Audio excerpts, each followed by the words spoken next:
Hello everyone, welcome back to my channel. আজকে একটা simple রান্না নিয়ে আসলাম আপনাদের জন্য। লাগবে দুটো ডিম, চিলি ফ্লেক্স, রসুন কুচি, নুন, জিরে মরিচের গুঁড়ো। ওটাকে ফাটিয়ে তারপরে কড়াইয়ের মধ্যে পোচ করে নিতে হবে।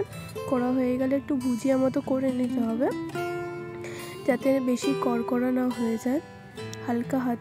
হালকাভাবে করতে হবে জিনিসটাকে। লাগবে ক্যাপসিকাম, পেঁয়াজ কুচি আর রসুন কুচি। প্রথমে কড়াইতে বাটার দিয়ে দিতে হবে। দেওয়া হয়ে গেলে তারপর একে একে পেঁয়াজ কুচি, তারপরে ক্যাপসিকাম কুচি, তারপরে রসুন কুচি দিয়ে ভালোভাবে সতে করে নিতে হবে। তারপর চিলি ফ্লেক্স দিতে হবে। চিলি ফ্লেক্স হয়ে গেলে অরিগ্যানো দিয়ে দিতে হবে। তারপর দিয়ে দিতে হবে নুন আর কর্নফ্লাওয়ার।